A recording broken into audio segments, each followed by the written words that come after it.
పవన్ కళ్యాణ్ కు మతి స్థిమితం లేదు. ఎర్రగడ్డ పిచ్చాస్పత్రిలో చూపించాలి. పవన్ కళ్యాణ్ అడిగితే భీమవరంలో నా పేరున ఉన్న 9 ఎకరాల్లో ఎకరం కావాలో 2 ఎకరాలు కావాలో అడిగితే అమ్ముతాను. పవన్ కళ్యాణ్ పక్కనున్న కాపు నాయకులు ఎందుకు ఆయనకు దూరంగా ఉన్నారు? పవన్ కళ్యాణ్ సమాధానం చెప్పాలి. పవన్ కళ్యాణ్ సొంత అన్న నాగబాబుకు కూడా అన్యాయం చేశారు.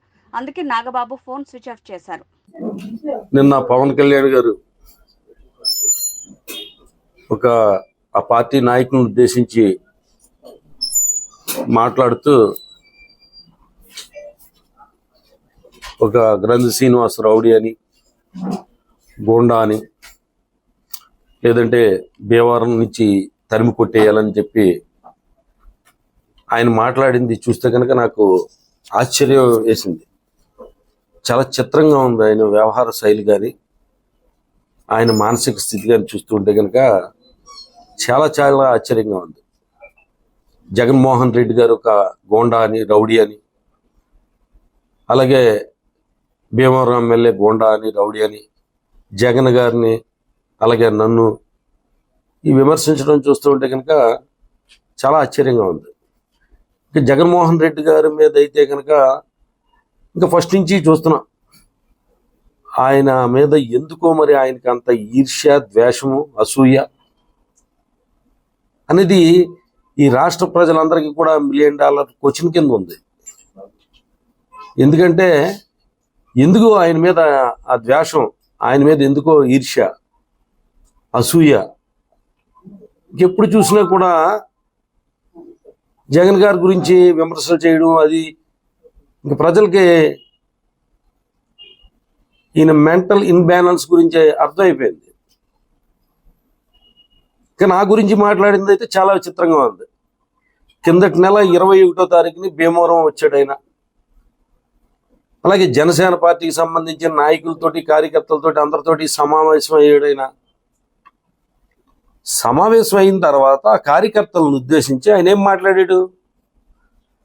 గ్రంథి శ్రీనివాస్ అంటే నాకేం ద్వేషం లేదు,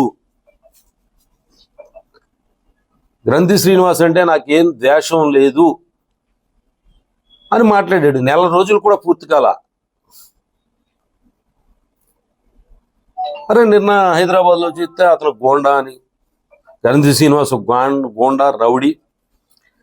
నేను భీమవరంలో స్థలం కొనుక్కుందామంటే నాకు ఎవరిని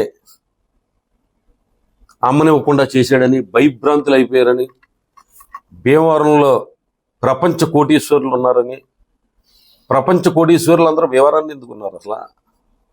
ఇప్పుడు సత్యం రామలింగరాజు గారు కానీ, లేదంటే కనుక విష్ణు విద్యా సంస్థల విష్ణురాజు గారు కానీ, అలాగే ప్రసాద్ కన్స్ట్రక్షన్స్ కానీ, ఇంకా ఇలా పెద్ద పెద్ద సంస్థలకు సంబంధించిన వ్యక్తులందరూ కూడా భీమవరం లేరు.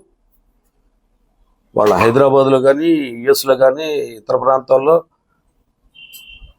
పెద్ద పెద్ద వ్యాపారాలు చేస్తూ ఎంతోమందికి ఉపాధి కలిగిస్తూ ఇక్కడ విద్యా సంస్థలు స్థాపించి భీమవరం అభివృద్ధికి తోడ్పడటమే కాకుండా, ఇక్కడ ఎవరైనా ప్రజలకు సంబంధించి, ఎవరైనా విద్యార్థులకు సంబంధించి ఎవరన్నా ఏదన్నా వచ్చి మమ్మల్ని అడిగినప్పుడు మేము వాళ్ళకి ఏదన్నా రికమెండ్ చేస్తే వాళ్ళకి సంబంధించిన ఫీజులు తగ్గించడం కానీ అటువంటి సహాయ సహకారాలు అందిస్తున్న వ్యక్తులు వాళ్ళందరూ కూడా నన్ను చూసి, నా రౌడీజం చూసి పారిపోయారు అని చెప్పి చెప్పడం కూడా భీమవరం ప్రజలందరికీ ఆశ్చర్యం. నాకు ముందు అసలు ఏంటి ఈయన మెంటల్ స్టెబిలిటీ ఏంటి, ఎలా ఉంది మానసిక స్థితి అనేది నాకు అర్థమవుతలే.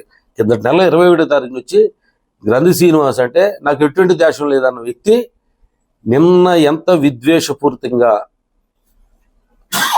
అరే భీమవరంలో ఓడిపోయడం నాకు చాలా బాధగా ఉంది, కడపలో పులివెందుల్లో ఓడిపోయినా నేను బాధపడేవాడిని కాదు అని అంటున్నాడు.